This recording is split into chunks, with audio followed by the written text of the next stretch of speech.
Hi, how are you? I'm doing really well. I had a fun time watching the two of you in Home Sweet Home Alone. But Yeah. Thank tell us you. about that. Yeah. It's a franchise reboot. You guys are a whole lot of fun. What are your memories of Home Alone franchise? When was the first time you saw it? I saw it as a kid. I saw the first Home Alone in a movie theater with my family, I think right after Thanksgiving. And we have a little story in my, an urban legend in my household, which is that my brother-in-law, when he saw it as a kid, was laughing so hard that he actually fell out of his chair, rolled down the aisle, which I have trouble believing, but his dad swears by it. So anyway, that's how funny it was. And it brought a lot of people a lot of joy. Is that the same for you, Rob? Your brother-in-law loved it as well? He was crazy about it. My brother-in-law, actually rolled down and rolled through the screen and into a gutter, and we never found him. It was worth it. It was worth it. He was so good. There was competition. I love your Christmas colors, I have to say. Oh yeah, that wasn't even by design. Your fault. You My knew, fault. I you changed knew. shirts halfway through. I took one look at this tomato red and thought, I know You what I had can to. do. You had to. Yeah, I You know. know, let me confess, I was rooting for the two of you. I know a lot of us were. But of course, for the adorable Archie Yates too, of course, what was your equation on the sets?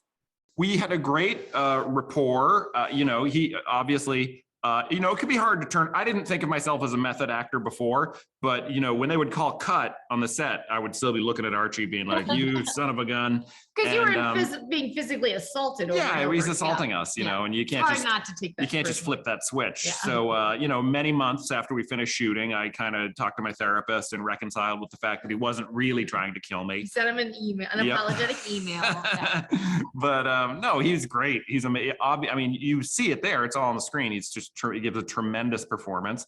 And when you're working with somebody who's that good, you just want to do the best you can too. So yeah, he was a thrill. Yeah, and I know but he's a kid. That's a lot of work to burden, and a lot of burden to bear. And he was a total pro. It was great being with him. His parents are also really nice, which helps. He's just a kid, Rob. Remember that. You Yeah. got to let go of the hate. You've got to do that. You two. I admit the two of you fell for a lot of booby traps in this film. How cushioned were you against all those falls and cold attacks? Pretty cushioned, right? I mean, we had on pads, we had on harnesses, we had on, I had like prosthetic feet for most of it, just so they wouldn't have to constantly put makeup on my burn and create, burns and ash on my real feet. So I thought, and our stunts team was phenomenal. They hailed from New Zealand and they were so good at their jobs and keeping us safe. So I remember I was never worried. Your fake rubber feet would like make a noise when you pulled them off. Because they didn't breathe. It was like, my feet were horrific. So moist inside.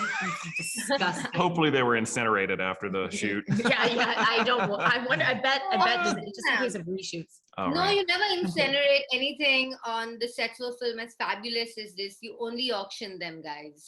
Well said. Yeah. But whoever would buy those shoes, I hope is in a maximum security prison. Yeah. I'm going to bid for them right now on eBay, and that's my plan. Thank you so much. An absolute love. Thank you. Thank you. It was great talking with you. Take care.